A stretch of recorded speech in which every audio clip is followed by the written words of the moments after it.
menulis di sebuah buku bahwa kalau Bible yang ditujukan kepada orang-orang Kristen, dia menggunakan nama Yesus Kristus. Tetapi kalau kepada orang-orang Islam, dia menerjemahkan dengan kata Isa Al-Masih. Berarti kan ada perbedaan tujuan gitu dari penjajah Belanda yang istilahnya dia membuat Bible tuh khusus orang Kristen, dia membuat Bible juga khusus untuk orang Islam. Itu semua adalah yang disebut dengan kontekstualisasi. Kontekstualisasi C1 sampai C6. Memang itu program mereka gitu. Jadi untuk masuk ke dalam sebuah kaum atau bangsa yang memang agamanya sudah kuat seperti Islam di Indonesia, ya mereka akan berusaha menyusup gitu. Menyusup apa? Menyusup dengan cara misalnya apa? Mulai dengan kitab sucinya, dengan mulai mengikuti tradisi dan budaya orang Islam, dengan mengikuti nama daripada Tuhan orang Islam. Kurang lebih seperti itu gitu ya. Ya memang jadi kalau mau dikatakan hubungan langsung antara Paulus dengan penjajah Indonesia memang tidak ada hubungan langsungnya. Tapi kalau dilihat dari ajarannya, kita bisa melihat gitu, ada kesamaannya gitulah. Ya. Kalau tadi Ustadz Kanama bicara mengenai sejarah sebelum istilahnya tulisan-tulisan Paulus itu atau mungkin setelah tulisan Paulus dimasukkan tetapi ada konspirasi di belakangnya, walau alam. Itu memang ada data-datanya yang tadi Ustadz Kanama berikan gitu. Apa yang ingin saya kedepankan di sini, poinnya adalah bagaimana ceritanya penjajah yang ingin menjajah sebuah bangsa yang belum merdeka, tetapi memberikan kitab selain daripada yang pasalnya dikurang-kurangin, tetapi juga ada ajaran-ajaran yang melemahkan bangsa yang sedang dijajah, gitu. Ya, contohnya kasihlah musuhmu, ditampar pipi kanan kasih pipi kiri. Bagaimana gitu loh istilahnya? Mungkin nggak ajaran-ajaran itu memang sebenarnya ajaran-ajaran orang yang ingin menguasai bangsa lain gitu. Ya. Sementara mungkin gitu dulu. Kalau kita bicara nanti, kita nggak bicara teologis kan di sini ya, Uni ya? Kita bicara ya tentang ini tema kita kan jelas itu apa korelasi penjajahan Paulus dan juga kerajaan Romawi ataupun pemerintahan kan kita bahas tentang itu memang dan Sakinama mencoba untuk menganalisis membuat sebuah apa ya namanya kita bisa tahu nih penjajahan yang pernah terjadi di Indonesia itu korelasinya dengan Paulus korelasinya dengan ajaran Kristen itu seperti apa sih begitu karena kita juga tidak mau kan seolah-olah kita selama ini mengatakan oh mereka adalah agama penjajah ternyata benar nggak sih statement itu menurut kita gitu loh Serdoni menurut data sejarah dan gitu Gini ya kita juga harus fair lah ya. Jangan kita menghubungkan secara langsung penjajahan Belanda di Indonesia dengan Paulus. Ya. Oke. Sosok Paulus dengan penjajahan Belanda di Indonesia tuh sangat-sangat jauh dan menurut saya tidak ada korelasinya. Tetapi tadi saya katakan bisa jadi korelasinya tuh hanya ada di dalam ajarannya. Yang mengembangkan ajaran Paulus sehingga sehingga Bible bisa bisa banyak dalam berbagai bentuk itu adalah gereja. Gereja yang juga pasti didukung oleh penguasa. Coba kita cek bangsa-bangsa Eropa pada abad-abad dari mulai abad-abad sebelum abad 10, abad pertengahan. Negara kan tunduknya sama gereja. Ya kan, negara-negara Eropa tunduknya sama gereja. Apa kata gereja, mereka ikutin gitu. Karena ini Kores asli bukan? Tunggu bentar. Takut palsu ini. Kelvin? Assalamualaikum warahmatullahi wabarakatuh. Nggak mau. Palsu berarti ya. Tunggu dulu. Saya turunin aja ya. Bentar dulu. Bentar dulu, Akang. Yang lain bentar dulu, sabar. Ih, berisik. Si Kelvin, aku udah Prian sama dia di WhatsApp, tapi benerin dulu suaranya. Nggak boleh gitu. Cek 1 2. Nggak mau gitu. Yang bener. Cek belum. Pin, sekali lagi Uni turunin ya. Cek. Lanjut. Lanjut Serdondi. Ya, cool. Jadi saya ulang ya. Kalau hubungan secara langsung antara Paulus dengan penjajahan Belanda di Indonesia, saya rasa tidak ada hubungan langsungnya. Tapi kalau ajarannya yang dibawa dari Bible, kemudian dipakai oleh penjajah Belanda atau penjajah manapun di negara manapun, itu mungkin ada korelasinya gitu. Ya. Korelasinya apa? Ya, ajaran-ajaran yang tadi dibilang sama Ustadz Kenama tentang kasihlah musuhmu, ditampar pipi kanan kasih pipi kiri, bisa jadi itu adalah ajaran-ajaran yang memang dikembangkan oleh gereja untuk menguasai bangsa atau negara lain gitu. Hmm.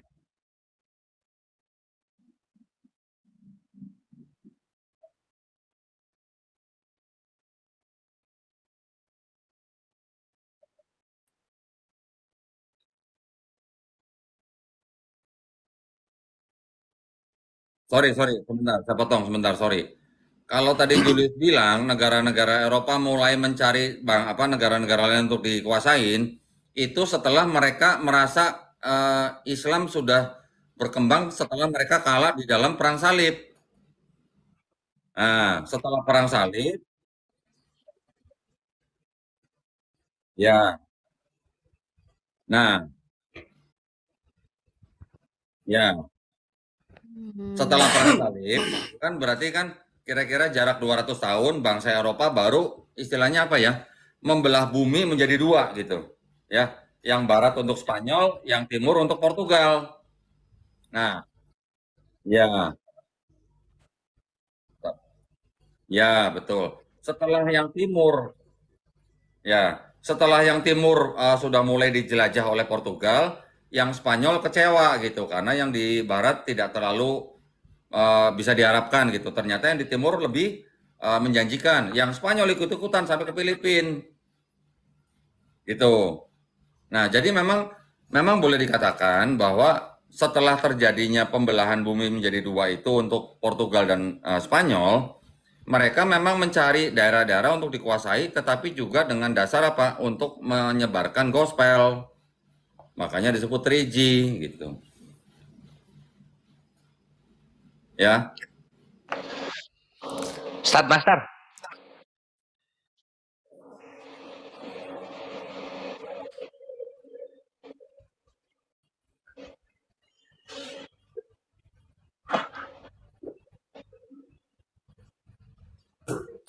Tunggu, di sini nggak ada Oten. Si Julius jadi Oten aja lah. Udah di sini tadi ada Oten 1. Nah sekarang si Julius jadi Oten.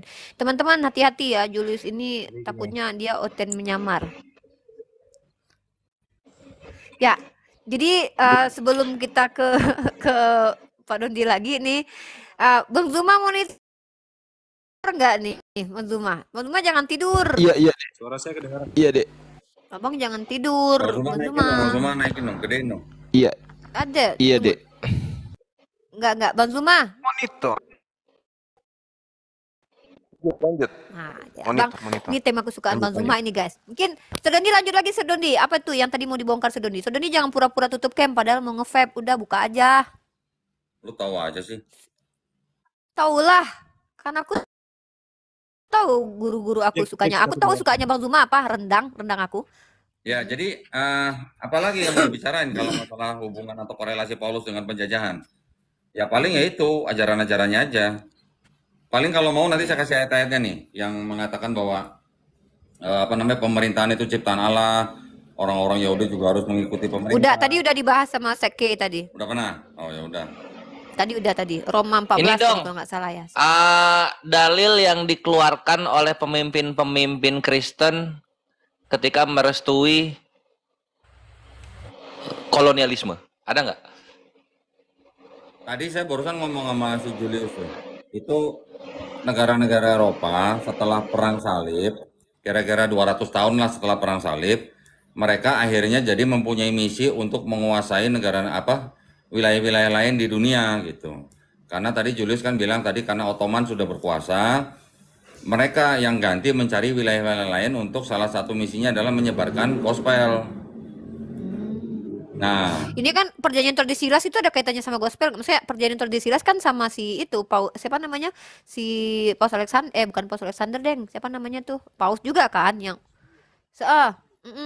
dia juga kan yang bikin perjanjian Tordesillas terus membagi wilayah barat dan timur kan untuk dikirimkan gospel, dan itu kan dia yang berkuasa waktu itu menggagas itu. Nah, ya pasti ada kaitannya sama ini dong, sama ajaran dong. Nggak mungkin itu oknum, Sir, kan? Kalau oknum ini kan 1, 2, 3. Kalau itu sudah komunal, masa dibilang oknum sih? Kan gitu, nggak mungkin. ya bisa dikatakan ini udah institusi. Ya, nah sama juga ini ya, aku sedikit masuk nih. Aku kemarin sempat bahas tentang asimilasi paksa yang ada di Kanada nih. Sekitar ribuan tengkorak anak kecil yang ditemukan di bawah gereja. Yang di bawah gereja itu tuh tidak ada nama makam-makam anak-anak ini. Anak-anak ini ternyata hasil penculikan, pengambilan paksa dari rumah mereka masing-masing suku Indian yang diasimilasi paksa di sebuah gereja dan ternyata mereka nggak sampai umurnya meninggal di usia-usia dini. Dan ketika diotopsi gitu jenazah mereka banyak yang mendapatkan penganiayaan. Dan ternyata Paus Vatikan meminta maaf atas apa yang terjadi di Kanada ini, asimilasi paksa ini. Kalau secara realitas kita lihat sejarahnya, memang ini nggak bisa dipungkiri. Bagaimana terjadinya ada apa namanya Inkuisisi Spanyol, ribuan Muslim dan ribuan Yahudi menjadi korban. Ini realitasnya teman-teman yang memang kita harus terima kenyataan ini ya, mungkin gitu. Bentar Bang Jul, Uni. Ini gabungan dari YouTube sama di TikTok kok pada kangen suara Bang Juma ya? Nggak ada yang kangen suara Bang Jul. Bang Zuma, Bang Zuma. Jangan gitu.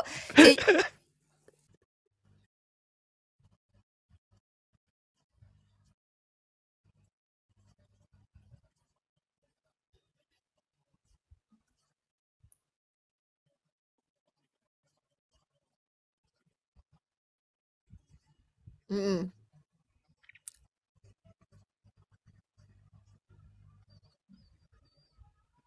Ya mungkin kau jadi oten terus. Soalnya kau jadi rentenirnya nanti di situ pemungut cukai. Ya kan Bang Zuma.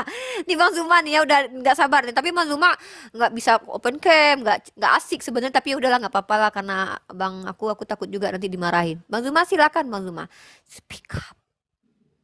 Bang Zuma jangan kebanyakan minum kopi campur Iya, masako. temanya apa temanya? Temanya kan Paulus penjajahan dan juga terkait tentang ajaran di dalam Roma yang mengatakan setiap warga negara itu wajib untuk patuh kepada pemerintah karena pemerintah itu datang dari Allah. Nah, sementara pada waktu itu kita tahu Helenisasi sedang berkuasa, maksudnya kayak penjajahan waktu itu sedang merajalela. Nah, ada indikasi bahwa sebenarnya Paulus ini sedang berpihak kepada penjajah. Ini yang menjadi asbab juga Bang Zuma dalam ranah diskusi sudah mulai ada diksi-diksi dari teman-teman Kristen yang mengatakan bahwa Belanda itu tidak menjajah, negara-negara itu tidak menjajah gitu. Mungkin Bang Zuma sudah tangkap poin saya. Silakan Bang Zuma.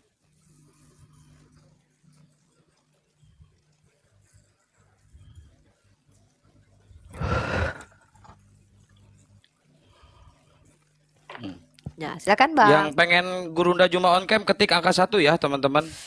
Ini Bang Zuma open cam. Nggak, Ini Bang Zuma Aku mau, lagi ya nggak ada ini, nggak pakai mukena ini. Loh, kan nempel maskernya di muka Bang. Mukenanya dipinjem bom-bom. Oke. Masya Allah, Masya Allah. Iya, Lanjut. baik. Jadi kalau saya sih menyikapinya sama dengan Kodondi ya. Tidak ada kaitannya secara langsung antara Paulus dengan penjajah. Hanya saja bahwa karakter seorang pemimpin itu pasti berpengaruh terhadap bawahan. Apalagi kalau pemimpin ini adalah pemimpin aliran kepercayaan. Apalagi pemimpin agama. Maka pasti pola pikir itu akan berdampak kepada pengikutnya. Sementara secara keseluruhan kan kita bisa melihat bahwa penjajah yang datang ke Nusantara itu bukan pengikut Yesus. Sudah pasti bukan, karena mereka bukan Bani Israel. Lalu pengikut siapa? Ya pengikut Nabi Saulus yang pertama kali kemudian pasukannya atau muridnya disebut sebagai apa? Kristen di Antioquia. Itu yang perlu dipahami. Lalu pola apa yang diajarkan seorang pemimpin kepada jemaatnya? Yang pertama kita lihat ada hal yang menarik di sini, teman-teman. Mungkin para guru saya di sini sudah memahami lebih dulu. Kalau kita melihat misalnya di dalam 2 Korintus 10 nomor 5. Bagaimana seorang pemimpin aliran kepercayaan atau sebuah agama mengajarkan pengikutnya untuk matikan akal sehat demi untuk sebuah doktrin atau dogma. Kita lihat di dalam 2 Korintus 10 nomor 5, kami mematahkan atau membinasakan, dalam bahasa Yunani kata ireo.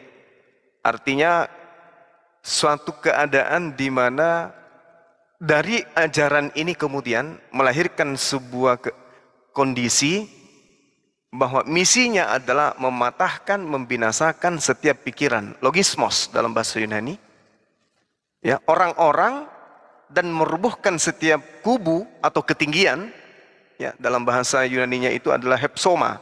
Hepsoma artinya ketinggian sebuah ilmu, itu dipatahkan kemudian oleh keangkuhan manusia untuk menentang pengenalan akan Tuhan.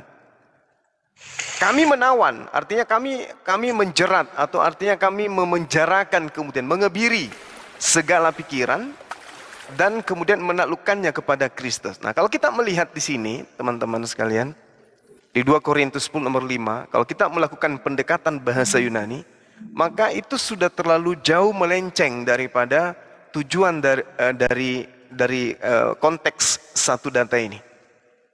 Kami mematahkan. Yang harusnya di situ katerio, artinya kami membinasakan setiap siasat. Siasat di sini sebenarnya saya katakan keliru terjemahan. Karena harusnya dari kata logismos itu adalah pemikiran. Artinya kami membinasakan setiap pemikiran manusia dan merubuhkan semua ketinggian pengetahuan Tuhan. Jadi pengetahuan Tuhan itu dipatahkan, pengetahuan Tuhan kemudian itu dirubuhkan, pengetahuan manusia tentang Tuhan itu dibinasakan kemudian untuk tunduk kepada Yesus Kristus. Nah, itu dia. Jadi memang ada upaya-upaya yang dimanfaatkan kemudian, yang digunakan kemudian untuk mematikan akal manusia. Sehingga ajaran ini sulit untuk diajarkan kepada orang-orang yang lebih mengedepankan pola pikir daripada ego di dalam berkeyakinan. Makanya orang Indonesia itu sangat-sangat sulit kemudian untuk dikristenkan. Karena orang Indonesia itu ya selalu lebih mengedepankan logika.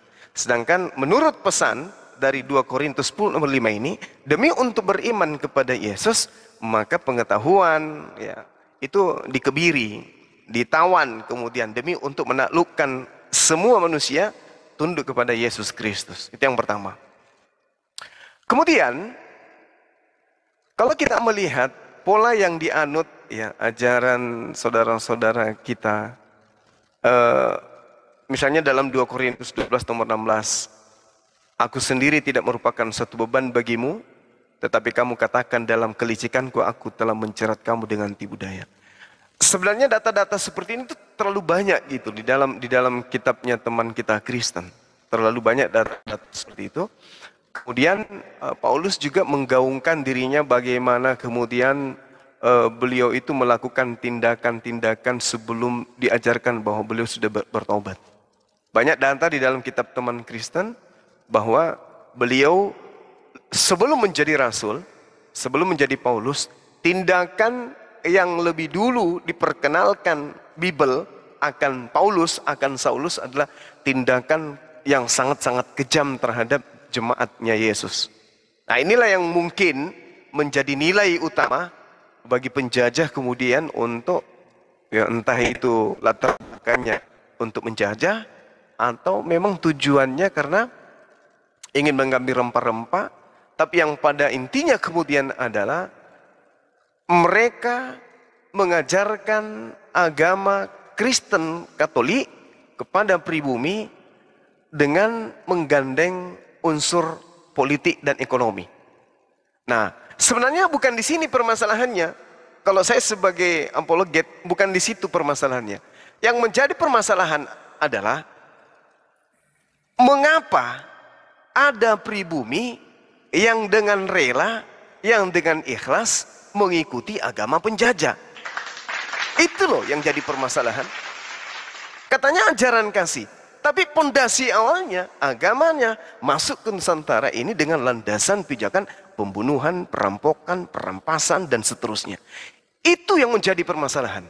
Kenapa orang-orang hebat, orang-orang cerdas, orang-orang pintar, orang-orang yang mengatakan dirinya adalah orang kasih dan seterusnya, tapi memilih agama di mana agama itu meletakkan pondasi awalnya di Nusantara ini dengan cara penjajahan.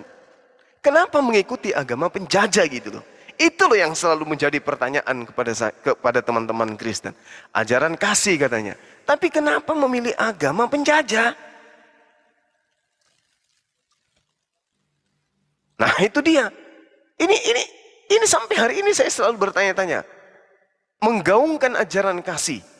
Kristen itu kasih dan seterusnya. Tapi kalau begitu, kenapa justru cerita kisah sejarah Republik ini ya diwarnai dengan tinta darah yang justru ditumpahkan oleh orang-orang terdahulu yang seagama dengan mereka gitu.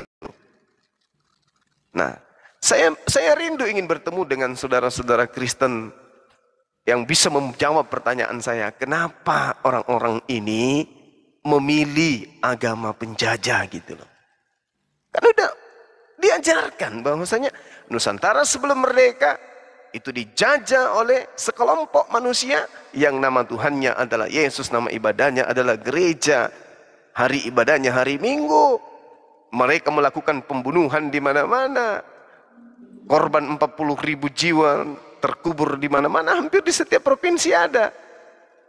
Rumah ibadahnya ditinggalkan ketika dikatakan bahwa itu adalah cerita yang tidak benar. Nah, buktinya ada bukti rumah-rumah ibadah mereka yang mereka tinggalkan. Pertanyaannya sekarang adalah, kenapa kemudian orang-orang ini yang mulutnya mengatakan ajaran kasih, justru memilih agama yang berasal dari penjajah gitu loh. Ada nggak yang bisa menjawab saya? Kenapa mereka memilih agama penjajah? Agama yang dibawa oleh penjajah maksud saya. Apakah Belanda datang, Portugis datang ke Indonesia ini dengan kasih? Kan tidak. Ya kan? Seakan-akan ketika saya melihat mereka ini adalah setelah melakukan pembunuhan, mereka seketika kemudian sembunyi, mencuci tangan, kemudian habis itu nongol. Setelah melakukan pembunuhan nongol, lalu pura-pura berkata, siapa yang melakukan kejahatan seperti ini? Pasti Islam. Kalau kami nggak mungkin, kami ajaran kasih. Pasti nih yang Islam ini yang semua melakukan. Padahal belum juga 100 tahun mereka melakukan pembantaian, pembunuhan, perampokan, perampasan, pemerkosaan dan seterusnya. Lalu adakah yang bisa menjawab pertanyaan saya? Kenapa kalian, jika kalian sehat akal, kenapa memilih agama penjajah? Itu pertanyaan saya. Kalau terkait dengan yang tadi, saya belum berani masuk. Saya belum berani masuk terlalu jauh terkait ajaran Paulus dan penjajah. Silakan. Ya, ini ada yang mau jawab nih, katanya Bang Ali mau jawab sebelum ke Perah nih. Bentar ke Bang Ali dulu nih. Bang Ali mau jawab katanya. Sepertinya Bang Ali ini paham betul sudut pandang antek-antek penjajah nih. Saya agak curiga nih. Bang Ali silakan speak up Bang Ali. Assalamualaikum warahmatullahi wabarakatuh, Gurunda. Waalaikumsalam warahmatullahi wabarakatuh. Waalaikumsalam. Ustadz Donditan dan para asatizah semuanya dan para netizen, Laskar Ati dan seluruh penonton. Alhamdulillah. Wassalamualaikum ala Rasulillah. Yang pertama, ayo semangatnya para penonton muslim, tembuskan Komal malam ini 1 juta likes agar gemanya dan syiarnya menembus segala penjuru Nusantara dan dunia insya Allah. Yang kedua, saya ingin menjawab atau masuk sedikit ke tema ini. Kebetulan saya berasal dari Nanggro Aceh Darussalam, sebuah tempat yang menyaksikan dan merasakan benar bagaimana konspirasi misionaris itu adalah salah satu misi utama dalam penjajahan di bumi Nusantara. Saya angkat sebuah fakta sejarah. Ada seorang peneliti Kristen, orientalis dari Leiden University Belanda, namanya Christian Senokronje. Diutus langsung oleh pemerintah Hindia Belanda untuk mengkaji Islam ke Arab Saudi, ke Mekah, menyamar sebagai Muslim, mengganti namanya Abdul Ghafur atau Abdul Jabbar, saya lupa. Bertahun-tahun dia mengkaji Islam di pusat Islam dan munafik atau pura-pura masuk Islam, lalu setelah mendapatkan literasi dan pengalaman yang sangat memadai tentang Islam, dia diutus menjadi konsultan politik untuk menaklukkan dan melemahkan perjuangan mujahid para pejuang Nusantara, khususnya di Aceh pada saat itu. Sehingga dia mengeluarkan sebuah resolusi, dia tulis dalam sebuah tesisnya, dengan judul dalam bahasa Belanda The Acehers atau orang Aceh. Bahwasanya satu-satunya cara melemahkan perjuangan Islam atau jihad atau perjuangan menuntut kemerdekaan di Nusantara adalah dengan memecah belah antara penguasa dan ulama, atau antara ule balang dengan para ulama, atau umara dengan ulama. Jadi tidak boleh bersatu antara para ulama dengan para pemerintah atau umara. Sehingga resolusi itulah yang kita kenal akhirnya menjadi dengan politik pecah belah, dan diterapkan di seluruh Nusantara oleh penjajah Hindia Belanda di seluruh Kesultanan Islam Nusantara. Jadi memecah belah antara kaum ulama dan umara. Dan itu ternyata ampuh. Bagaimana mereka akhirnya mengakomodir anak-anak umara atau anak-anak darah biru untuk disekolahkan ke Belanda, untuk diberikan fasilitas di atas pribumi pada umumnya. Sedangkan kalangan ulama itu dipersekusi, diusir, ada yang diasingkan ke berbagai wilayah dunia. Ada yang sampai ke Afrika Selatan diusir. Di Penogoro dan seterusnya, Imam Bonjol dan seterusnya. Jadi, kalau ditanya apakah ada hubungan antara ajaran tersebut dengan penjajahan, ada sekali. Faktanya, untuk menekan, untuk membantai, untuk membunuh, untuk membumi hanguskan perjuangan masyarakat Aceh, mereka membentuk satu korps khusus namanya Marsose. Itu adalah kalangan pribumi Oten yang direkrut dari kalangan bangsa Timur, mohon maaf ya, tanpa merendahkan saudara-saudara kita dari Indonesia Timur, direkrut khusus, dan juga ada sebagian dari Pulau Jawa, Pulau Sulawesi, dan seterusnya, untuk dikirim, di BKO-kan di bumi Aceh, dan kekejaman mereka lebih kejam dari penjajah Belanda asli. Pembantaian di Gayo, di Takengon, ratusan atau ribuan anak-anak dan wanita tidak kenal bulu itu. Di bumi hanguskan, dihancurkan sampai ke kandang ternaknya nggak ada yang sisa. Jadi ajaran ini memang satu setali tiga uang dengan misi penjajahan. Karena akhirnya dengan mereka merekrut atau memasukkan ajaran ini kepada pribumi, kemudian pribumi tersebut dijadikan kacung dan kaki tangan mereka untuk melanjutkan penjajahan. Akhirnya, bangsa kulit putih Belanda berlindung kepada para konverter dari kalangan pribumi, sehingga mereka melanggengkan penjajahan mereka. Dan satu-satunya antitesis terhadap penjajahan atau misionaris Kristen tersebut adalah jihad, adalah Islam, adalah Al-Quran, adalah perjuangan para ulama dan santri. Nggak bisa kita pungkiri dan tidak bisa kita tolak sama sekali. Jadi jika ajaran sebelah membawa misi penjajahan ke Nusantara, sedangkan Islam membawa misi kemerdekaan kepada Nusantara. Wallahu a'lam bishawab, jazakumullah khairan. Teman-teman, barakallahu fikum, teruskan perjuangan antum semua. Assalamualaikum warahmatullahi wabarakatuh. Allahu Akbar. Waalaikumsalam warahmatullahi wabarakatuh. Makasih Bang Ali. Bang Ali besok ada kerjaan dan beliau akan turun katanya gitu. Nanti silakan. Ini sebelum lagi ke Bang Zuma nih Gus Betik nih atau mungkin Perah nih. Perah dia mau disampaikan nggak? Oh iya dong. Ini Afan ya guru-guru. Jadi di sini aku adalah yang kontra. Yang kontra mengenai perkembangan Kristen di Indonesia terutama itu datang dari penjajahan gitu. Jadi memang ada Kristen tapi nggak berkembang di sana karena orang-orang tidak begitu tertarik dengan ajaran Kristen ketika masa penjajahan ini. Kevin berani ngelawan Bang Zuma? Iya dong, bawa data soalnya. Oke, Uni bantu jadi nanti. Ini kores yang bercanda berubah jadi kores pembantai lagi sekarang ya, karena bawa data Ikhwan, dan 3.400 layak untuk melihat data ini. Judul bukunya itu Mengislamkan Jawa. Dia ditulis oleh seorang sejarawan Australia, Kristen tentunya, bernama M.C. Rickleves gitu. Kenapa Kristen bisa berkembang? Dia jelaskan itu di halaman 247 sampai 248. Dan ini akan membuat terguncang Muslim serta Kristen itu sendiri. Seperti apa datanya? Kita lihat. Kenapa Kores bilang bahwa perkembangan Kristen di Indonesia bukan dari penjajahan? Ini bukunya ya. Mengislamkan Jawa. Ini PDF ada, buku ada. Sejarah Islamisasi di Jawa dan penentangnya. dari 1930 sampai sekarang gitu ya. Jadi bukunya kayak begini bentuknya.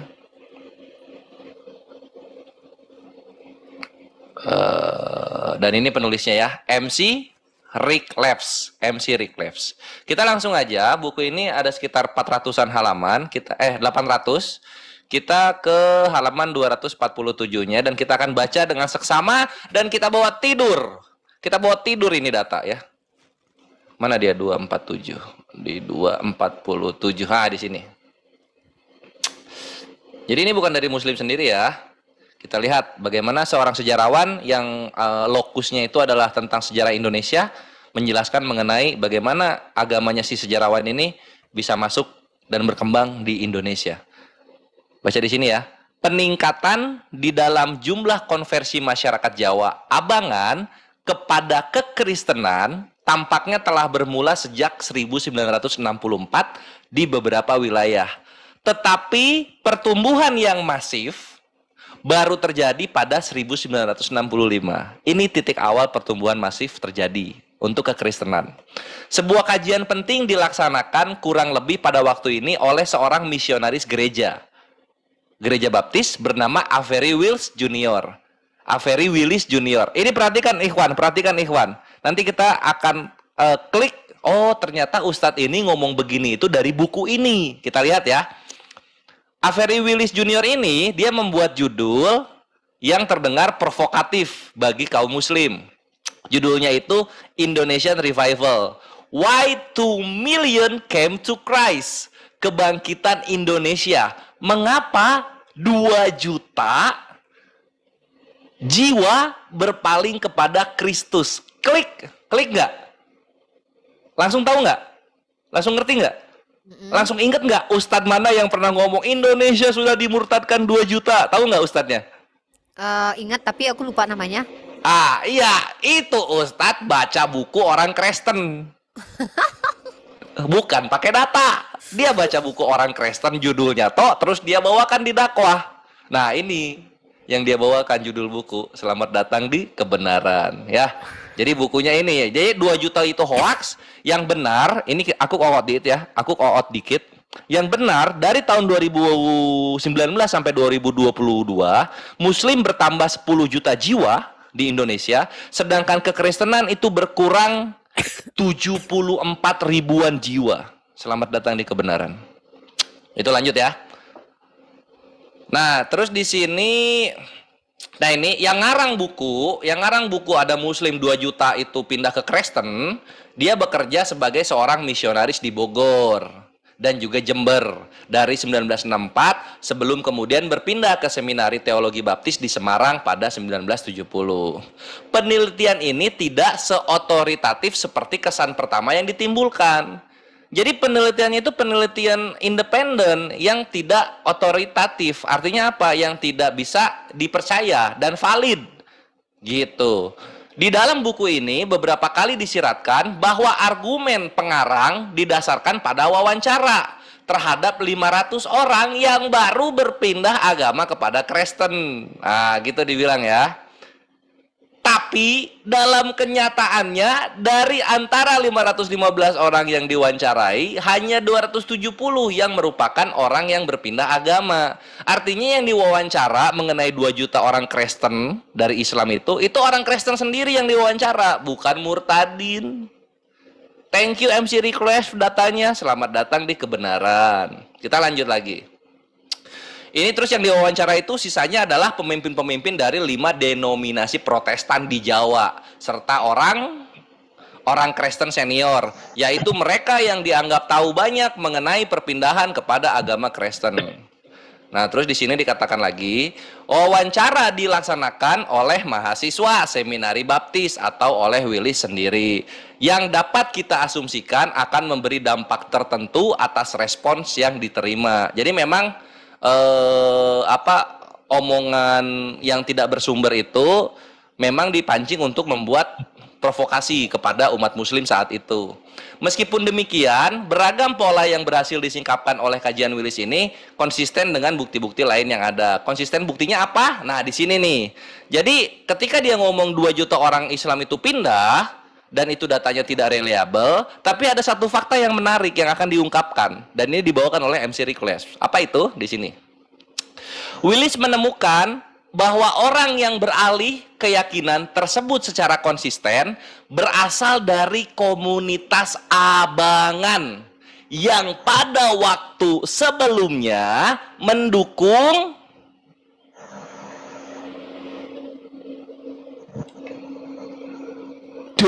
selamat datang di kebenaran. Jadi orang yang beralih keyakinan tersebut secara konsisten berasal dari komunitas abangan yang pada waktu sebelumnya mendukung PKI. Bukan penjajahan. Tapi orang-orang Kristen saat ini datang dari nenek moyang mereka yang dulunya PKI. Data. Data yang berbicara. Jangan terguncang. Itulah kenapa banyak benih-benih mereka masih benci kepada Islam. Karena kita tahu dulu PKI tempurnya dengan para santri. Gitu kawan-kawan. Lanjut ya, kita lanjut ya. Politik jelas-jelas menjadi isu yang sentral di dalam gelombang peralihan keyakinan ini. Politik jelas-jelas menjadi isu yang sentral di dalam gelombang peralihan keyakinan ini. Nggak ada mujizat, nggak ada kebenaran. Yang ada cuma gara-gara politik orang pindah agama. Gitu ya, jadi silakan dicek nenek moyangnya, mungkin siapa tahu ada yang dulunya simpatisan PKI, siapa tahu. Lanjut ya. Dengan kata lain, hal tersebut bukan sepenuhnya buah dari upaya penyebaran iman yang ambisius dari kaum Protestan. Jadi ini tuh bukan gara-gara misionaris atau penjajahan, bukan kawan-kawan. Ini gara-gara ada orang pendukung PKI kalah dalam berpolitik, mereka sakit hati, mereka cari agama yang tidak Islam. Gitu. Lanjut lagi. Sebagaimana ditulis oleh Willis, sabit pergolakan politik menuaikan panenan orang Indonesia bagi kekristenan. Jadi pergolakan politik membuat panenan orang Indonesia bagi kekristenan. Ya, jadi nggak ada, jangan jualan mujizat, jangan jualan kesembuhan, jangan jualan edukasi. Kalian kalah politik, kalian pindah Kristen. Zaman itu. Data. Lanjut ya. Nah, terus di sini kita lanjut.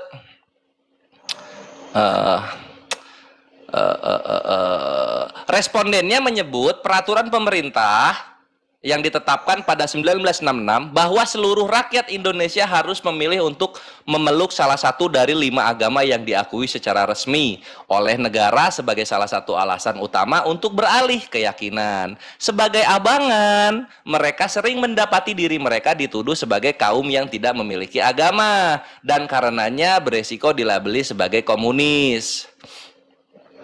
Mereka juga menyebut peran para aktivis Islam di dalam pembantaian 1965 sampai 1966 sebagai alasan utama untuk berpaling dari status mereka sebagai penganut Islam nominal dan bantuan yang diulurkan oleh gereja Kristen bagi keluarga-keluarga orang yang dibunuh atau ditangkap juga membuat mereka semakin tertarik untuk bergabung di dalamnya. Gitu. Jadi kena bantai, akhirnya mereka pilih agama Kristen. Data. Jangan terguncang. Nah, terus di sini kita lanjut lagi. Dan Willis meyakini bahwa keterbukaan gereja yang lebih besar terhadap budaya-budaya lokal menjadikan agama Kristen sebagai sebuah alternatif yang menarik. Mantap ya. Untung sekarang PKI udah punah. Untung banget. Nah, terus lanjut lagi. Terakhir. Nah, jadi semenjak PKI itu, nah kita lihat di sini ya.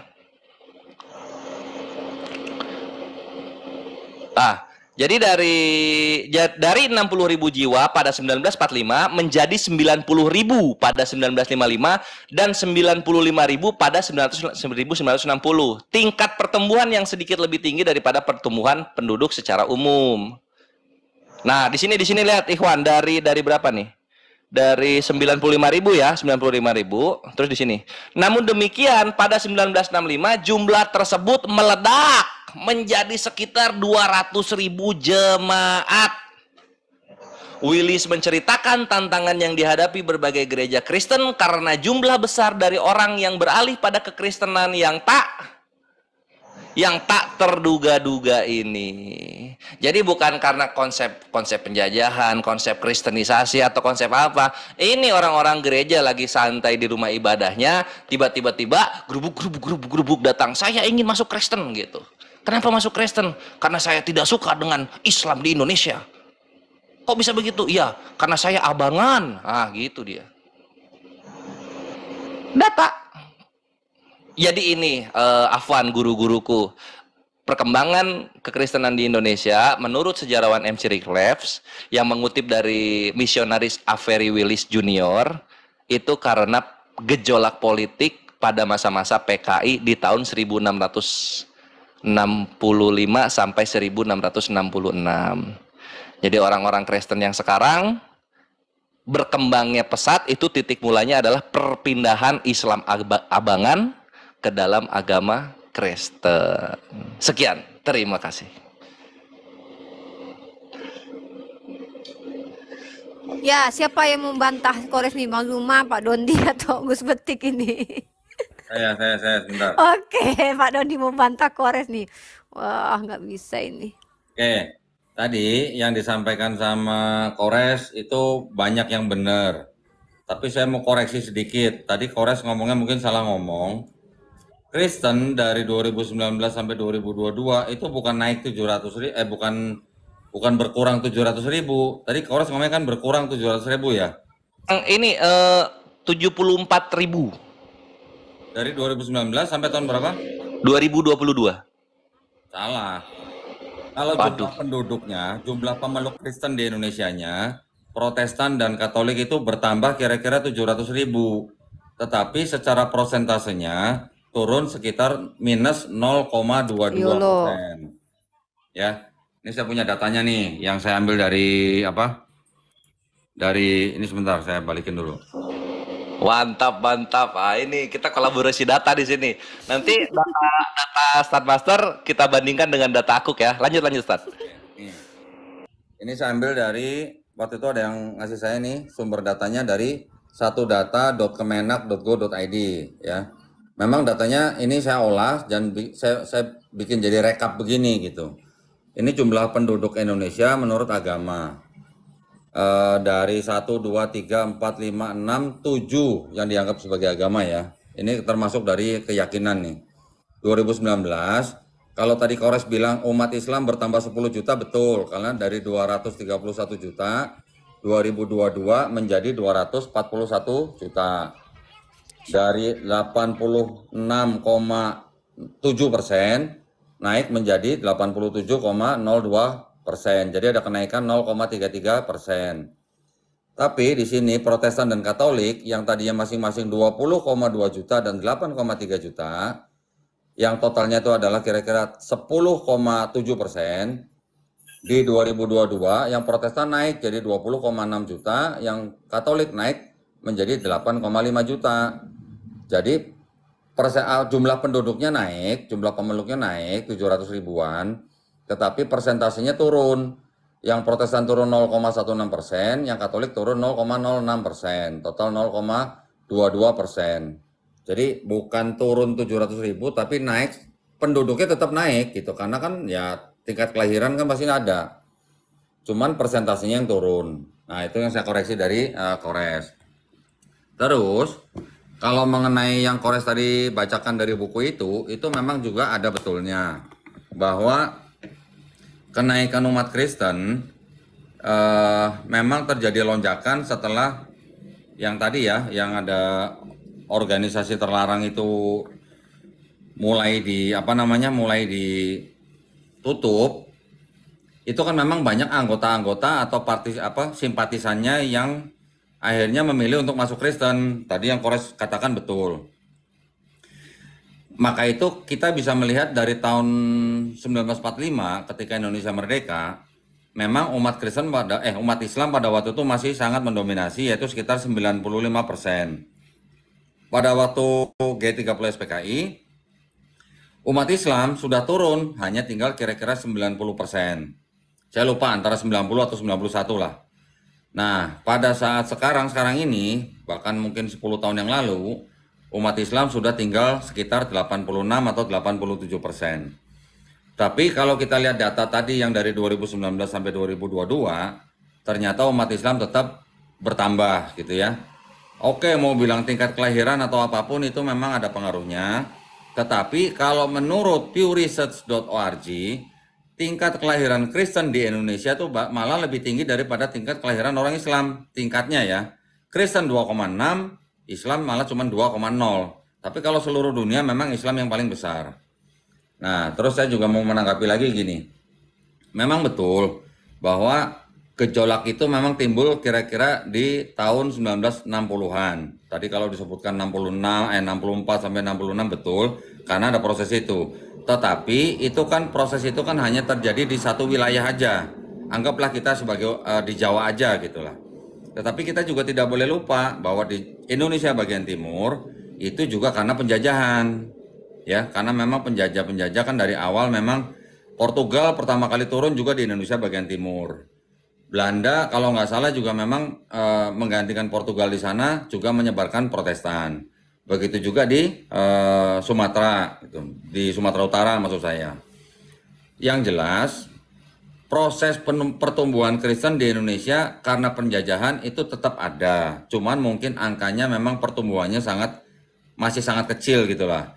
Dibantu dengan proses yang tadi di kira-kira tahun 1960-an itu memang melonjak. Angkanya mungkin malah bisa lebih tinggi dari yang 2 juta itu tadi ya. Mungkin ya, ini saya bicara ya, perkiraan aja. Karena begini, yang menjadi simpatisan organisasi terlarang itu, selain daripada orang-orang Islam abangan, juga pada waktu itu saya ingat, setelah kejadian G30 SPKI, orang-orang Tionghoa di Indonesia itu kan juga diberikan pilihan. Lu mau pulang ke negeri lu Cina atau lu mau tetap di Indonesia? Kalau lu mau tetap di Indonesia, lu harus ganti nama. Gitu. Ayah saya juga termasuk orang yang harus ganti nama pada waktu itu. Ya. Nah, pada waktu tahun-tahun itu dan sebelumnya, ketika Belanda sudah mulai hengkang dari Indonesia, kan Belanda sudah menjalankan politik divide et impera. Mereka sudah mengkelompok-kelompokkan warga-warga di Indonesia seperti warga Tionghoa, warga India, warga Arab gitu ya. Dikelompokkan dan dipisahkan dengan kaum yang disebut dengan kaum pribumi atau Indonesia asli. Jadi pada waktu Belanda memerintah di Indonesia atau menjajah Indonesia, kelompok-kelompok ini masing-masing kelompok kan jadi mempunyai seperti kayak semacam kecurigaan. Ya, kecurigaan atau ketidaksukaan terhadap kelompok lain gitu. Maka itu pada waktu terjadi kerusuhan adalah kelompok tertentu yang diincar oleh kelompok yang mayoritas. Itu memang terjadi gitu ya. Nah, pada waktu inang ini dalam maksud saya adalah Belandanya sudah pergi dari Indonesia, maka orang-orang yang tadi kelompok-kelompok orang yang sudah dipisah-pisahkan, otomatis kan seperti orang kehilangan inang, mereka mau berbaur dengan Indonesia, mikir-mikir gitu. Mungkin masih ada kelompok-kelompok lain yang sudah istilahnya bersinggungan atau bergesekan dengan mayoritas penduduk Indonesia. Jadi akhirnya mereka ya mau nggak mau ya mengikuti agama yang selain Islam gitu. Karena sampai sekarang pun ya di kalangan keluarga Tionghoa itu masih ada stigma begini. Lu mau pindah agama aja, mau pindah ke agama apa aja silahkan asal jangan Islam. Itu masih ada. Kedua, mereka juga masih ada pemikiran begini. Islam itu agamanya orang miskin. Islam itu agamanya orang-orang yang ngemis di lampu merah. Islam itu agamanya orang-orang yang dipenjara. Islam itu agamanya orang yang koruptor. Itu masih ada. Stigma-stigma begitu tuh masih ada. Mungkin memang sudah tidak banyak lagi ya. Nah, maka itu kita nih yang wajib memberikan pemahaman-pemahaman yang harus lebih fair atau lebih adil gitu loh. Kita tidak bisa salahkan mereka karena memang juga mereka juga korban daripada penjajahan. Nah, maka itu kita juga, saya sering ngomong sama calon-calon mualaf yang di sini, yang memang berasal dari keluarga Tionghoa, saya bilang kita yang harus bisa memberikan pemahaman kepada para orang tua kita. Coba jangan mengeneralisasi gitu yang namanya sebuah agama. Sebuah agama tidak bisa dilihat dari pelakunya, tetapi harus dilihat dari ajarannya. Coba suruh mereka mikir atau cari info. Orang-orang kaya yang di Dubai itu orang-orang Kristen atau orang-orang Islam gitu. Atau misalnya coba kita cek di Meksiko tuh yang gembong-gembong narkoba tuh orangnya agamanya apa ya gitu. Atau bisa juga orang-orang di Brasil yang tukang copet itu orang-orang agama apa ya gitu.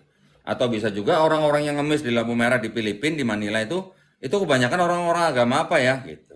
Nah, seperti itu yang harus kita memang dengungkan gitu. Jangan semua di generalisasi bahwa Islam itu agama orang miskin dan sebagainya tadi saya sebutkan. Tapi anyhow, data dari siapa tadi, Kores, itu memang banyak betulnya. Tetapi juga tidak bisa ditampikan Indonesia bagian timur, gitu ya, Kores ya. Mantap, mantap Ustadz Master untuk apa koreksi dan penyempurnaan data yang aku kasih gitu. Terus aku juga mau menyempurnakan datanya Ustadz Master yang mengenai apa jumlah penduduk agama di Indonesia 2019 sampai 2022 gitu. Dari aku juga ngolah data yang diberikan gitu. Nah ini ya bisa kita lihat di sini jumlah penduduk menurut agama. Jadi di sini aku tabelkan bentuknya, linknya bisa dicari langsung di Kemenak ya kawan-kawan. Nah di sini aku bikin yang hijau, kuning dan merah gitu. Udah gedein ya. Nah ini jumlah penduduk menurut agama ya. Nah sekarang kita akan gedein. Ini yang diwarnain khusus Islam, Kristen dan Katolik saja. Nah datanya di sini di Kemenak. Ini angka-angka populasi bertambah berkurangnya. Terus di bawah ini ada jumlah per provinsi untuk seluruh total Indonesia. Jadi 2019 231 juta, 2022 menjadi 241 juta sekian, 10 juta. Kristen 20 juta 200 menjadi 20 juta 600 2022. Katolik 8 juta 300 menjadi 8 juta 500. Jadi Katolik dan Kristen masing-masing bertambah sekitar ini 400, ini 200 kurang lah. Nah, kemudian di persentase fluktuasinya Islam itu bertambah 0,7%, 0,7%. Kekristenan minus 0,13%. Dan juga Katolik ini minus 0,05%. Nah kalau kita lihat dari minusnya, kita Kristen aja dulu ya. Ini 0,13%. Bisa 0,13% ini provinsi mana saja yang bersumbang sih terhadap minusnya ini. Kita bisa lihat di sini. Pertama kita lihat di Aceh. Nah di Aceh itu 2019 64.300. Di 2022 menjadi 62.758. Ini 1.542 jiwa telah hilang dari kekristenan Aceh. Ada yang meninggal, ada yang pindah kota, ada yang nggak daftar, dan jangan dipungkiri ada yang syahadat. Ini semua berkumpul di sini. 1.500 ya, baru Aceh. Kita ke Lampung. Berikutnya ada Lampung. Lampung dari 33.080 Lampung. Oh ini nih. 129.162 menjadi 121.757. Besar ini. Ini artinya berapa? 7.457 jiwa. Coba kita cek ya 4 tahun ke belakang. Apakah di Lampung ada gempa yang besar? Apakah di Lampung ada konflik agama? Apakah di Lampung ada apa mati listrik mungkin? Kok bisa-bisanya sampai 7.400-an ini hilang? Gitu. Mana tadi? Nah, dari sini ya. Dari 128 menjadi 121. Berikutnya ada Jawa Tengah. Jawa Tengah. Ini Jawa Tengah. Jawa Tengah ya ini 601.959 menjadi 593.000. Ini lebih gede lagi nih. 8.294 penduduk yang berjiwa Kristen telah hilang dari agama Kristen. 4 variabel tadi. 4 variabel tadi. Gitu. Nggak mungkin dong tiba-tiba mati 8.000 kan nggak mungkin. Nggak mungkin dong tiba-tiba pindah orang 8.000 kan nggak mungkin. Kan gitu ya. Artinya apa? 8.000, 7.000, 1.000 itu pasti prosesi syahadat yang membuat angkanya melonjak seperti ini. Gitu kawan-kawan. Lanjut lagi ya. Di Jateng sekarang, Jawa Tengah. Jawa Tengah udah. Jawa Timur dari 686 menjadi 679.000. Ini lagi-lagi berkurang 7.400-an. Sulawesi Selatan sekarang lihat ya, ini markas gurunda kita nih. Ini pasti prestasinya cukup tinggi. Sulawesi Selatan ini ya, Sulawesi Selatan. Dari 287 menjadi 688. 11.000 jiwa Kristen telah tiada. Di Provinsi Sulawesi Selatan kekristenan telah kehilangan jiwa sebesar 11.377.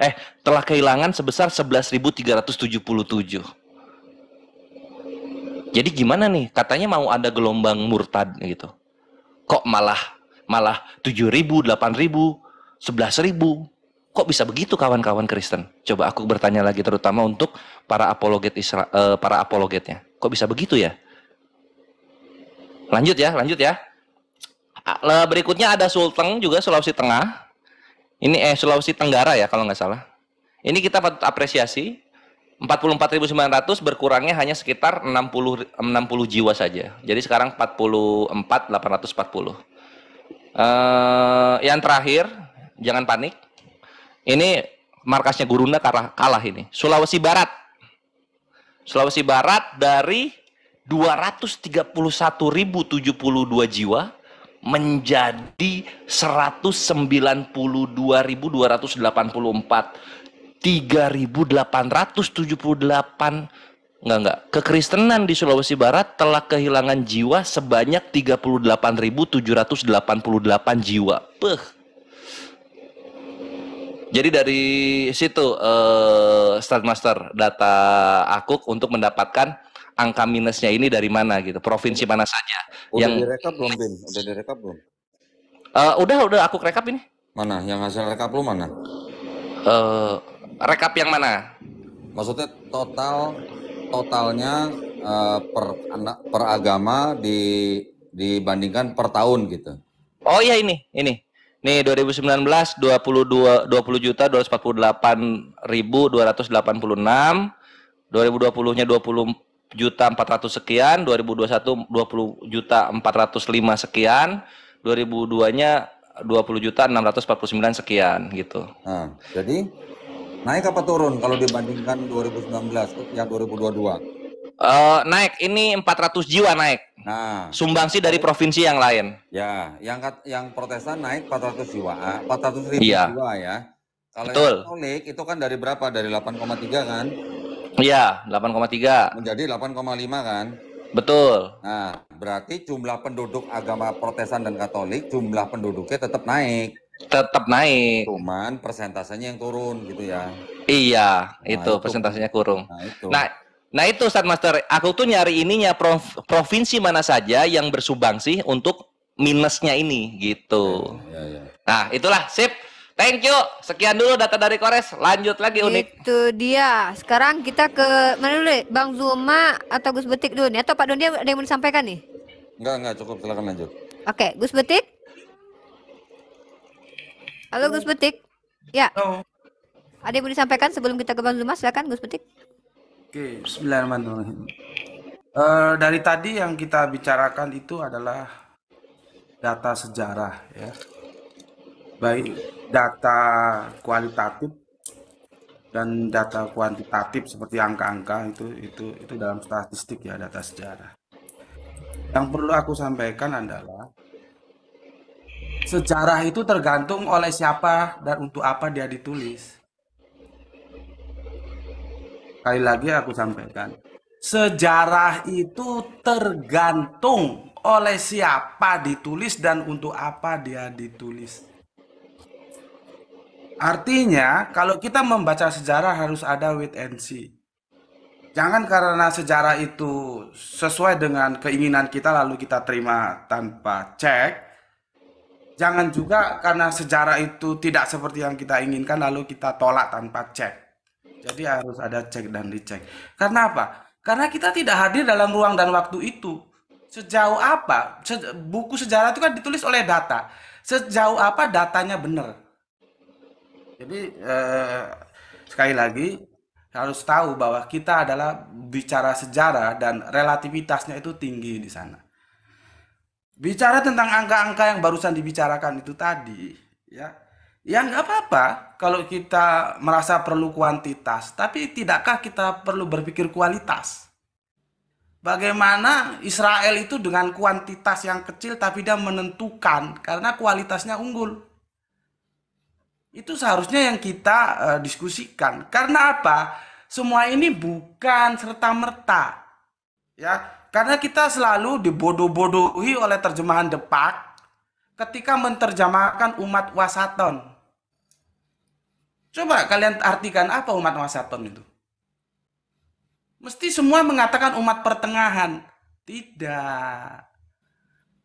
Wasaton, wasit. Wasit itu menentukan. Jadi kita diperintahkan oleh Al-Quran menjadi umat wasaton itu artinya bukan umat pertengahan.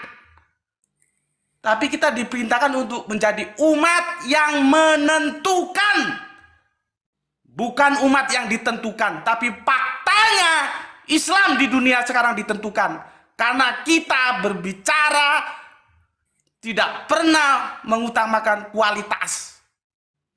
Itu yang jadi masalah. Karena dari terjemahan aja kita sudah dirusak. Umat pertengahan, umat. Lah kalau di tengah-tengah ngapain? Seharusnya kita menjadi umat yang menentukan. Jadi umat wasaton itu artinya umat yang menentukan. Wasit itu menentukan. Jadi kita sebagai orang Islam harus menentukan. Semua harus kiamat, kiamat, kiamat. Semua harus bangkit, bangkit, bangkit. Lewat apa? Lewat studi. Ya, oke.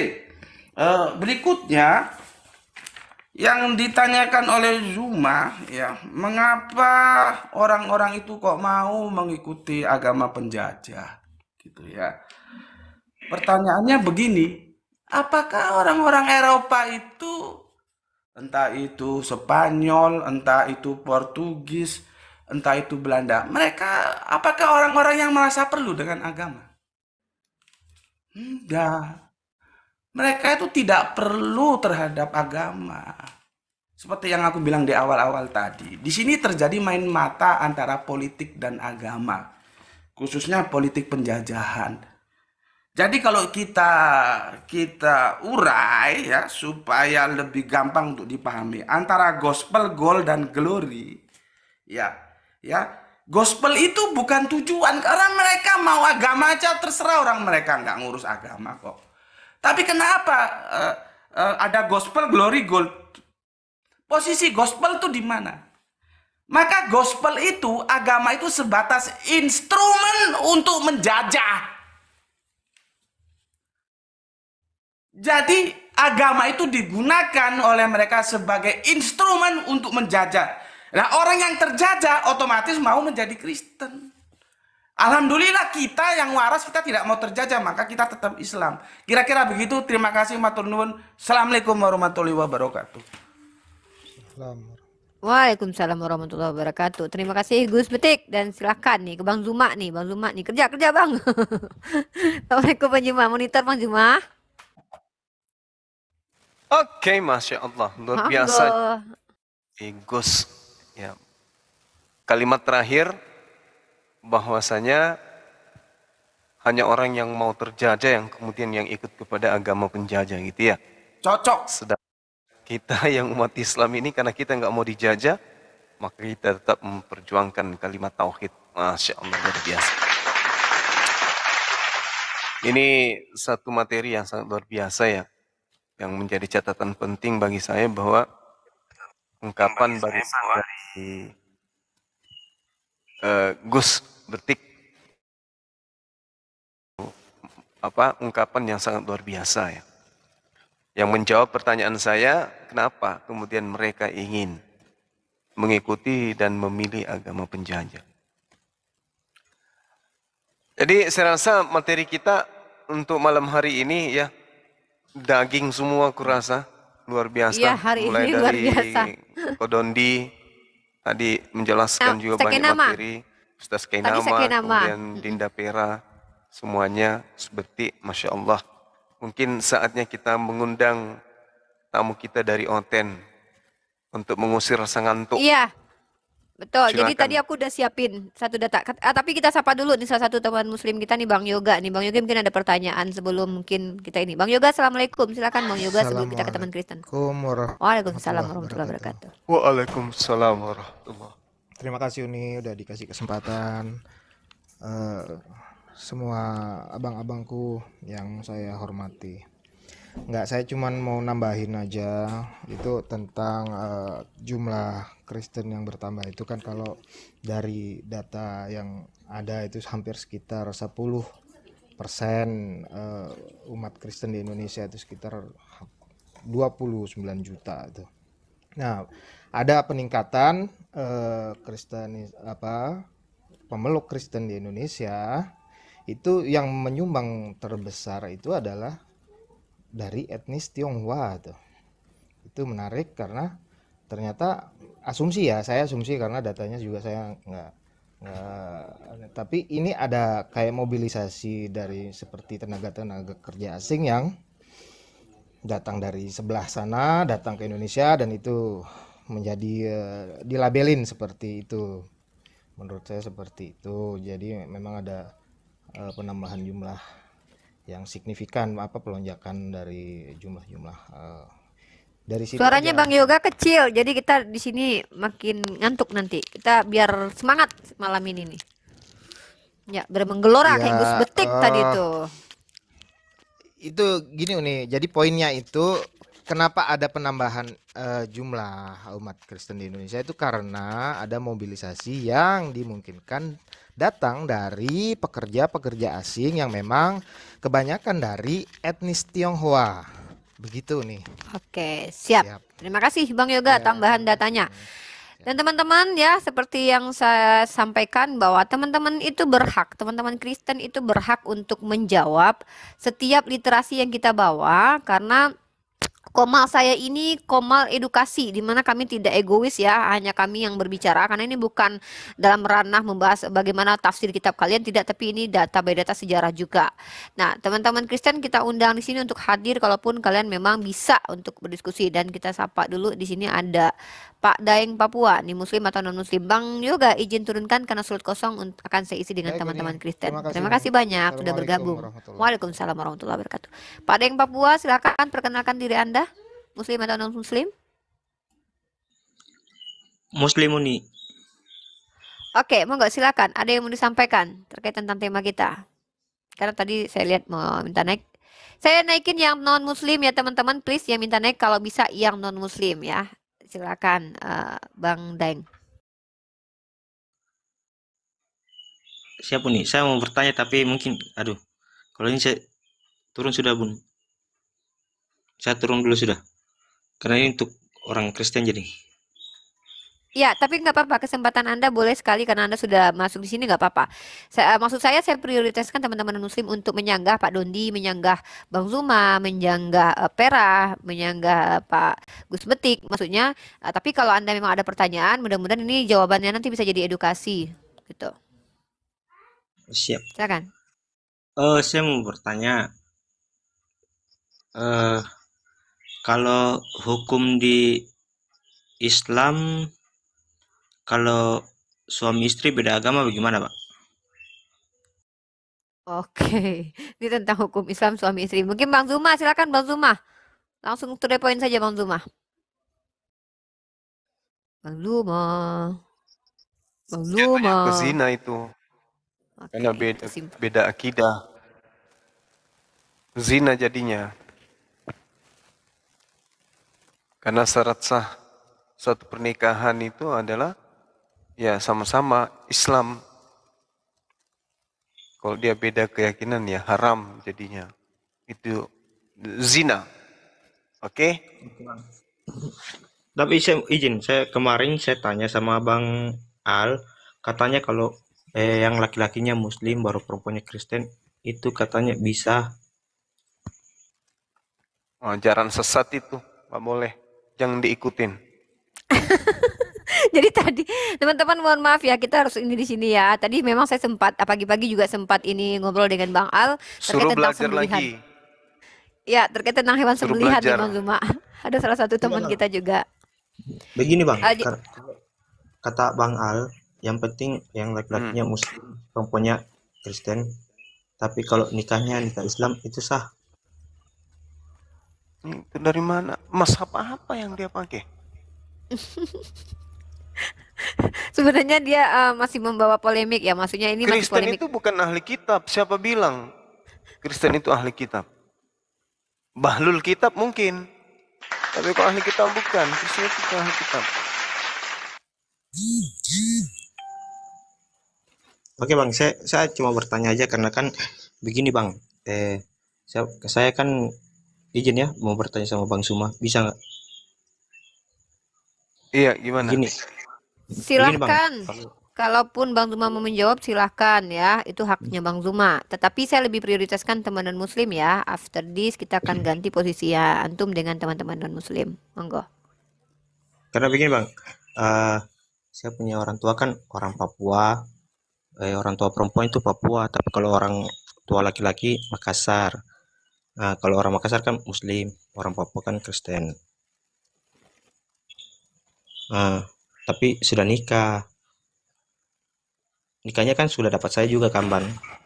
Kalau Iya. beda keyakinan terus dapat saya bagaimana hukumnya Bang? Kalau beda keyakinan itu ya jatuhnya zina. Zina ya Bang? Iya.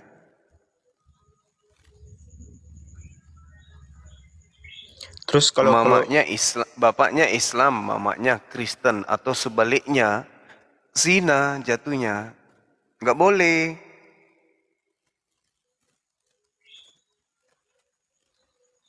Jadi itu hukumnya nggak boleh Bang? Iya. Terus kalau kita anak ikut orang tua laki-laki gimana Bang? Kalau saya kan Muslim, ikut orang tua laki-laki. Ya, alhamdulillah. Masya Allah artinya. Syukur alhamdulillah artinya anaknya nanti jangan ngikutin jejak kayak gitu, menikahi orang wanita yang tidak beriman kepada Allah. Iya Bang, begini kan, saya kan punya cewek juga kan Kristen. Iya Bang, cewek saya juga kan Kristen karena kan saya di Papua, besar di Papua juga Bang. Terus pertanyaannya? Sudah dijawab sama Bang Zuma tadi ya. Ada yang mau menanggapi lagi nggak? Pera mungkin Saya atau rasa cukup Pak Dondi? Uni. Kita ke Cukup sesi ya, debat Daeng aja ya. ya. Kita ke sesi Kita debat masih aja. nunggu nih teman-teman. Sir Dondi, ada yang mau tambahin? Siapa tadi yang bertanya tadi siapa namanya? Daeng Papua, ya? Ser. Daeng Papua, Ser. Daeng Papua Muslim kan? Punya calon orang Kristen, ya kan? Siap Bang. Coba Bang Daeng tanya ke calonnya, suruh buka Bible 2 Korintus 6 ayat 14. Tolong dicatat Bang. 2 Korintus 6 ayat 14. Oke, siap Bang. Nah, tanyain ke calonnya, boleh nggak orang Kristen menikah dengan orang yang tidak percaya kepada Kristus gitu. Nanti kalau dia nggak tahu jawabannya, suruh dia buka tafsir Alkitab gitu ya. Tafsir Alkitab cari yang tafsirnya dari Full Life. Jadi kalau menurut ajaran Kristen, menikah dengan orang yang tidak percaya kepada Kristus itu pun tidak boleh. Jangankan menikah. Ada tafsir yang mengatakan dari Full Life begini. Karena itu, orang percaya jangan bermitra secara sukarela atau berhubungan intim dengan orang tidak percaya. Sebab hubungan semacam itu dapat merusakkan hubungan mereka dengan Kristus.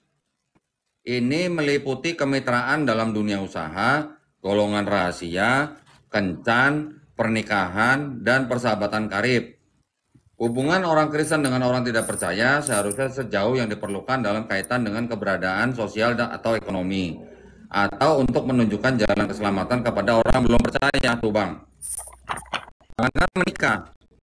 Kalau bermitra dalam usaha aja nggak boleh, kencan aja nggak boleh, gitu. Apalagi nikah, gitu, Bang. Suruh calonnya Bang Daeng pelajari dulu Korintus 6 ayat 11. Kali merupakan pasangan yang tidak seimbang, tidak percaya, apakah dapat antara kebenaran dan atau bagaimana terang dapat bersatu dengan gelap. Nah, suruh dia baca tafsirnya. Jadi semua agama di Indonesia yang diakui oleh negara Indonesia itu tidak menyetujui yang namanya nikah beda agama. Negara Indonesia pun juga melarang pernikahan beda agama. Undang-Undang Nomor 1 Tahun 74. Ya. Kalau sampai ada pernikahan beda agama yang menyelenggarakan tidak tahu agama, yang melakukan juga tidak tahu agama, tidak tahu hukum, itu aja Bang. Ya, nah, kalau sebagai orang Islam, hukumnya bagaimana menikah dengan orang yang beda agama? Sudah jelas-jelas haram, jelas-jelas tidak boleh. Kalau dengan alasan bahwa yang laki-laki boleh, terus yang perempuan ahli kitab Kristen, jika ada yang mengatakan boleh. Nah, sekarang tanya saat itu, kalau Kristen zaman sekarang itu ahli kitab atau bukan? Gitu.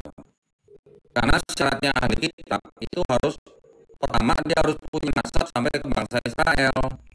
Nah, calonnya Bang Daniel orang Israel bukan? Kurang tahu juga Bang. Orang mana? Orang Papua Bang. Nah, orang Papua mah sudah pasti hampir pasti bukan keturunan bangsa Israel ya. Iya Bang. Nah, jadi itu tolong ditanyakan juga dipelajari yang tadi saya kasih. Kalau Islam jelas baca surah Al-Baqarah ayat 221. Udah nggak boleh. Jadi benar tadi kata Bang Zuma, kalau ada pernikahan beda agama di dalam Islam hukumnya itu udah zina, gitu ya. Iya Bang. Paham ya? Oke, makasih. Paham Bang, karena kemarin juga Bang Andi bilang mending tinggalkan mending putuskan cinta daripada putuskan berhubungan dengan Allah kan? Ya, opsinya cuma dua, Daeng. Opsinya cuma dua. Ajak calonnya masuk Islam atau tinggalkan, cari yang lain. Dunia nggak selebar daun kelor gitu. Ya Bang. Ya, makasih. Assalamualaikum. Terima kasih. Ya kalau nggak mau diislamkan sama dia nggak masuk, bisa tanya aja ke komannya Bang Zuma atau Ustadz Dondi gitu. Jadi nanti bisa dibantu nanti, mana tahu diskusi nanti bisa jadi mualaf kan begitu ya. Turun naik ke komal sini, pacarnya sekarang juga teleponin gih. Coba telepon pacarnya sekarang dulu. Suruh naik ke sini. Pakai akun kamu juga boleh. Siapa nama pacar? Telepon sekarang naik ke sini. Jadi Injili sama Uniliva. Halo Deng, suruh naik ke sini aja. Dipanggil Uniliva gitu. Ada Uniliva nih lagi manggil kamu gitu. Ya, suruh ke sini. Oke. Terima kasih yang saya izin turunkan. Nah, Danang Setia. Ini muslim atau non muslim nih? Karena kayaknya nggak ada non muslim tadi. Jadi kita bisa jujur aku juga. Ya, silakan Danang Setia. Ya, pacarnya ke sini. Assalamualaikum warahmatullahi wabarakatuh. Oke, waalaikumsalam warahmatullahi wabarakatuh. Ke si Daeng pacarnya mau ke sini. Nih, saya turun dulu nanti saya kasih tahu dulu. Ya, kasih tahu dulu dia masuk akunnya, nanti kamu kasih tahu namanya apa, suruh untuk diskusi di sini, tanya seputar Islam atau nanti ya sampaikanlah. Ya mana tahu wasilahnya Bang Zuma, Doni, Gus Metik di sini. Insya Allah mana tahu kamu bisa menikah dengan dengan hukum Islam ya, tidak lagi berdosa begitu. Ya nih, terima kasih juga buat Bang Zuma karena sudah jelaskan.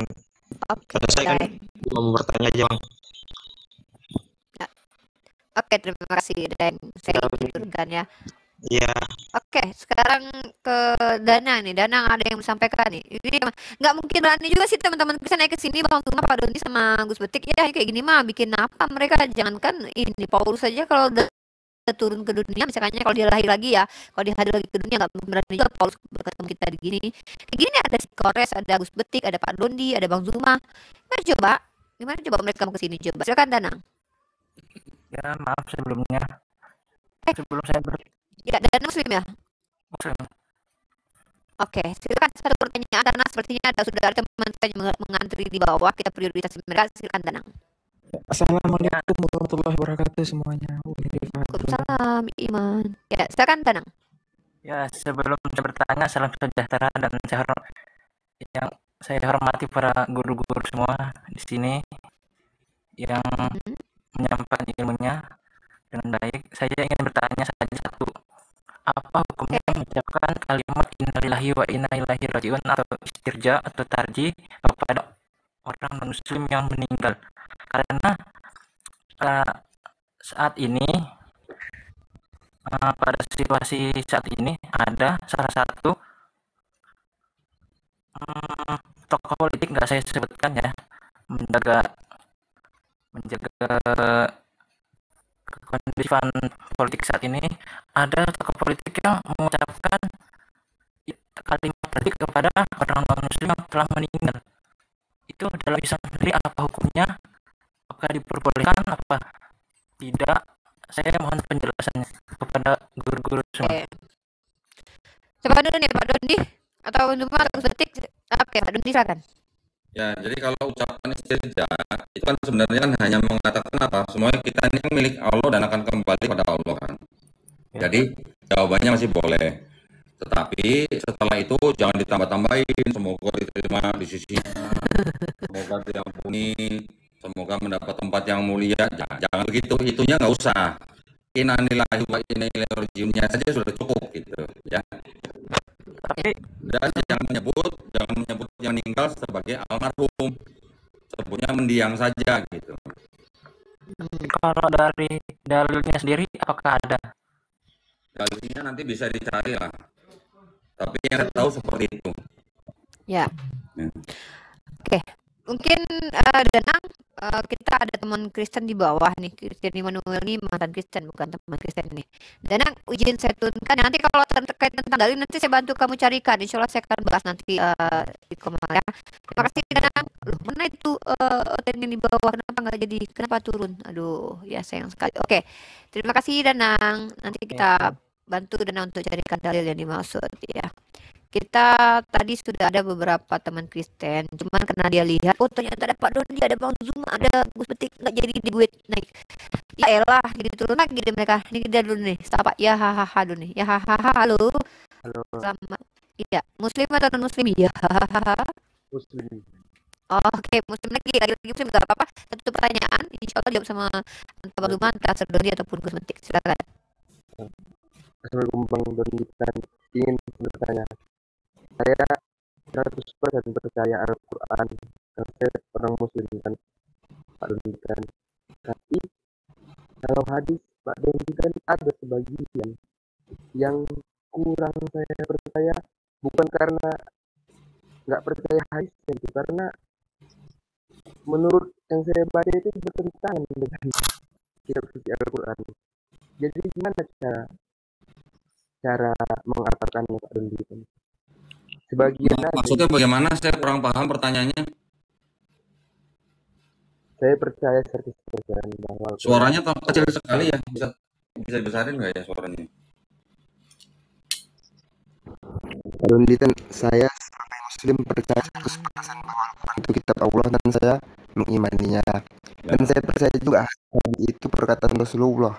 Tapi Pak Dondi kan ada sebagian hadis yang menurut saya itu bertentangan dengan Al-Quran, Pak Dondi. Itu gimana cara menyikapinya, Pak Dondi? Oke, pertama kali kalau Quran sudah jelas sama Allah. Ini suaranya double.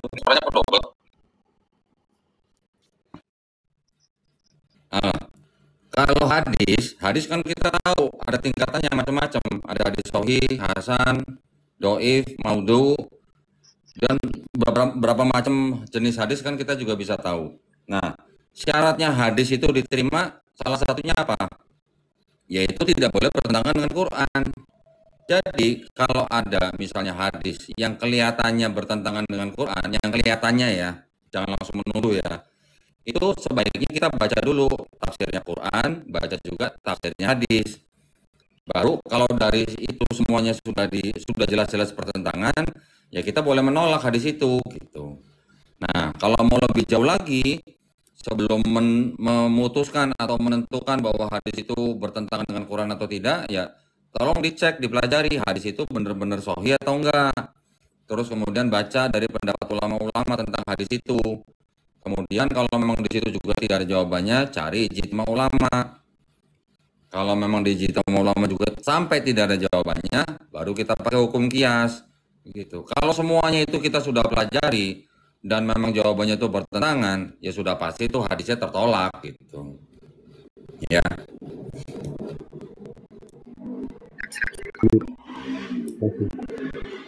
Pak Tuntutan, Bang Juma, terima kasih. Ya, suaranya kecil banget. Terima kasih Bang Tuntutan, Pak Juma, semuanya terima kasih. Sama-sama. Oke, haha. Kita ganti dengan teman Kristen lagi.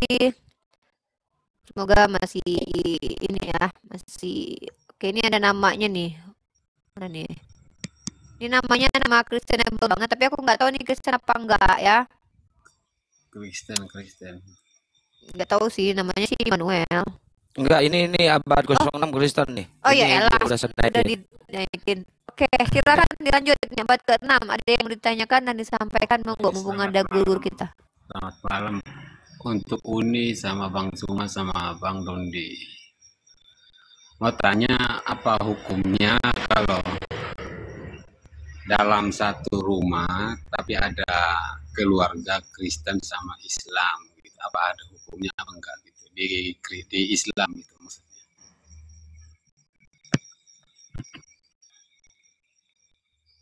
Guru udah monitor. Siapa mau jawab?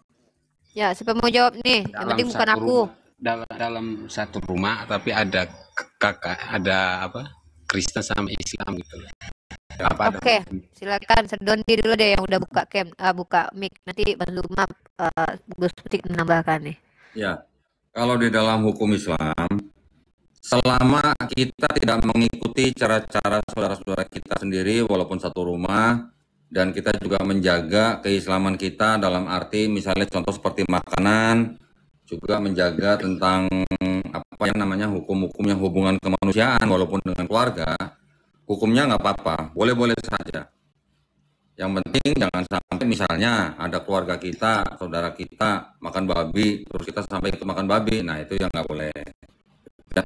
Terus kemudian di tempat kita sholat juga jangan sampai menghadap kepada simbol salib yang misalnya ditaruh oleh saudara kita Kristen. Itu bisa dirundingkan lah, bisa dibicarakan lah dengan baik. Jangan sampai kita misalnya sholat di rumah ada lambang salib di depan kita. Ya, hal-hal yang lain yang kecil bisa dibicarakan baik-baik. Tapi yang jelas hukumnya kalau kita hidup di dalam satu rumah dengan saudara kita atau saudara keluarga kita yang berlainan keyakinan dengan kita, ya tidak masalah. Itu tidak apa-apa. Ya. Silakan yang lain kalau mau menambahkan. Ya, Gus Petik atau Bang Juma? Kelvin? Oke, itu abad ke-6 mungkin yang lain mungkin sedang minum kopi campur Masako. Julius? Oke, langsung abad ke-6 apalagi yang mau ditanyakan? Ya kelihatannya itu aja karena untuk hukum Islam mereka jalani gitu karena dalam rumah tangga. Tapi aku tertarik sama ini kamu deh, aku tertarik sama judul nama kamu nih, abad ke-6 copy paste, itu maksudnya gimana? Bisa dijelasin nggak? Itu pas bekerja. Iya, abad ke-6 itu maksudnya abad ke-6 itu apa, siapa, bagaimana gitu. Ini menarik nih. Saya namanya abad ke-6 kalau pas kerjanya copy paste. Pas kerja. Oke, jadi gini ya, diksi abad ke-6 ini sering dibawa oleh para polemikus atau para apologet Kristen karena mengatakan bahwa Islam ini hadir di abad ke-6. Setelah ya kan mereka tuduhnya gitu, Sir. Mereka tuduhnya begitu, Sir. Ya, mereka tuduhnya begitu, abad ke-6, abad ke-7. By the way, Kalaupun saya sepakat secara historis Islam itu muncul di abad ke-6, so what? Kenapa memangnya gitu? Bukankah ada agama yang muncul di abad ke-16 kemudian ya disebut dengan agama Protestan, ya kan? Lalu ada agama yang bahkan Tuhannya baru lahir di abad ke-4 sebelum Masehi. Kalau kita ikuti siapa sir yang itu yang Kaisar Agung itu kan 4 abad sebelum Masehi meninggal. Maksudnya gimana? Abad ke-4 sebelum Masehi si Kaisar Agung yang mengadakan konsensus kan matinya kan Herodes Agung kan 4 abad sebelum Masehi meninggoinya. Kan Yesus lahir pada tahun 4 sebelum Masehi. 4 abad sebelum Masehi. Tahun 4 bukan abad 4. Oh, tahun ke-4 enggak sampai abad ke-4 gitu ya. Tahun ke-4 sebelum Masehi. Tahun 4 sebelum Masehi Herodes. Kalau iya. tahun 6 Masehi. Kalau Yesus lahirnya tahun berapa? Ya sebelum abad 4 sebelum Masehi. Kalau menurut Matius. Iya. Menurut Matius ya benar ya. Ya bisa tahun 5 tahun 6 sebelum Masehi. Kalau di Irenaeus tahun 6 Masehi. Iya betul. Oke. Ini ada lagi nggak abad ke-6? Abad ke-6 itu copy paste. Masalah copy paste nih, Sir. Menurut Sir Dodi benar sih Al-Quran itu copy paste dari kitab-kitab sebelumnya, Sir? Monggo Sir dijawab, Sir. Ini kan pernah kita bahas juga di Sir Dodi pernah bahas nih. Kayaknya udah sering ya saya jawab ya. Jawab lagi aja ini mumpung ada ini. Kalau mau dibilang copy paste dari Bible, sekarang ada nggak di Quran kisah mengenai Nabi Nuh mabuk anggur, telanjang, atau Nabi Harun bikin patung untuk disembah, atau Nabi Lut menghamili 2 anak perempuannya, Nabi Daud. Bang Dodi sama Uni, sorry. Saya ini kan tadi tujuannya bukan ke sana, itu nggak usah. Ini karena berhubungan dengan keluarga saya ada Muslim. Tadi kan aku nggak ada kaitannya sama kamu. Aku lagi ingatkan gini. Saya tuh nggak ada kaitan sama kamu. Saya cuma baca abad ke-6 copy paste. Jadi saya teringat disi dari teman-teman Kristen seperti itu. Ada yang mengatakan abad ke-6 terus ada copy paste. Jadi saya cuma pengen Doni untuk menekankan ini karena ini pernah kita bahas tentang copy paste itu. Itu loh. Oke, siap. Nggak ada kaitannya sama kamu. Kita bukan mau nyerang kamu gitu. Gitu sih. Oh ya, ini kayaknya nggak ada teman-teman non muslim yang mau naik nih ya. Saya saya lihat di bawah antriannya juga nggak ada nih. Ada di sini. Oh, ada Pangeran Nabi ada di Taman. Tolong yang naik yang lagi antri di bawah di typing dong di bawah saya Kristen gitu. Biar saya bisa naikin ya. Karena kalau muslim itu udah banyak ya.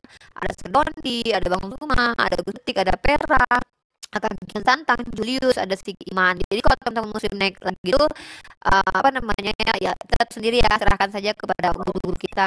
Tentu kita bisa jawab. Iya. Jangan Bang Uni. Kok Bang Uni? Mbak maksudnya. Ini makanya Bang Dondi makanya lagi. Mereka jalankan hukum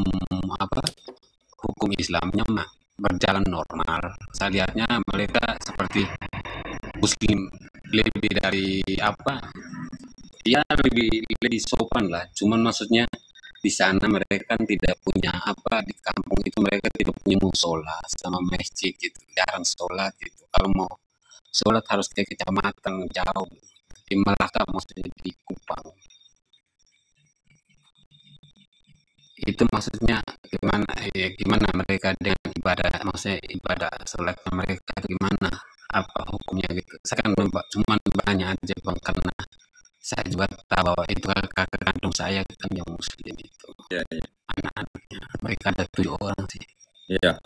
Ya kalau memang di dekat rumahnya tidak ada sholat atau tidak ada masjid untuk sholat, kan saudara-saudaranya dan anak-anak itu bisa sholat di rumah berjamaah.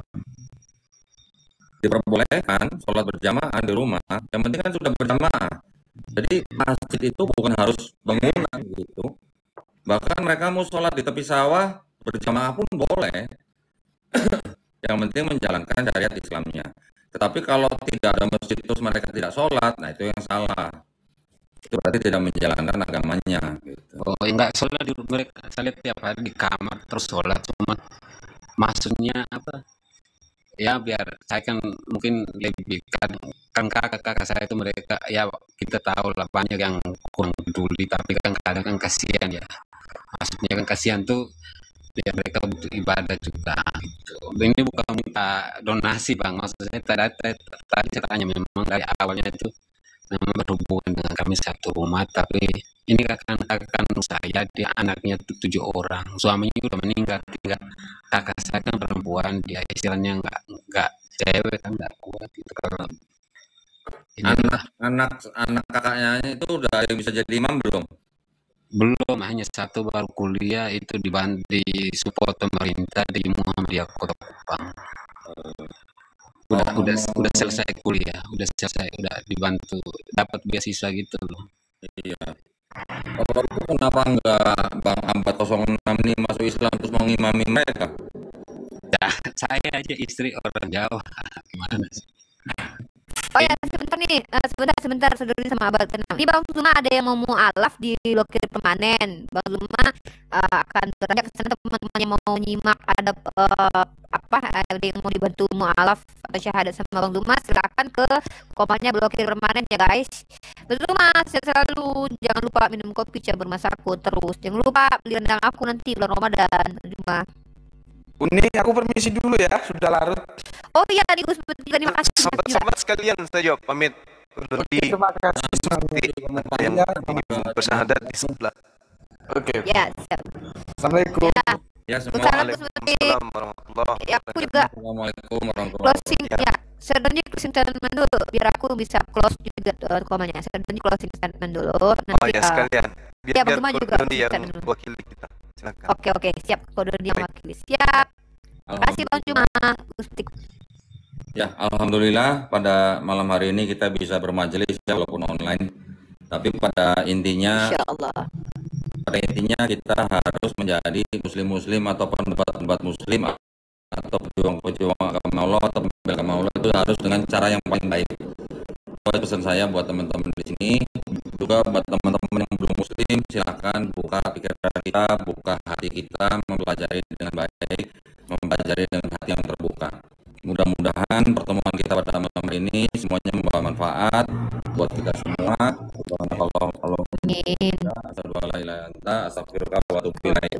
Assalamualaikum warahmatullahi wabarakatuh. Salam, terima kasih buat guru-guru aku. Bang Waalaikumsalam. Zuma, makasih sehat selalu. Bang Zuma dan juga Serdondi, Gus Betik, Pera, Iman, sorry ya Iman hadir baru naik. Apa kita buka karaokean habis ini? Kita karaokean aja. Iya. Siap Bang Zuma, monggo Bang Zuma. Silakan. Gurunda, makasih banyak Gurunda. Yang mau nonton Bang Zuma, Gurunda, semangat. Amin. Antum juga semuanya ya. Assalamualaikum warahmatullahi wabarakatuh. Salam satu Tuhan. Allahu Akbar.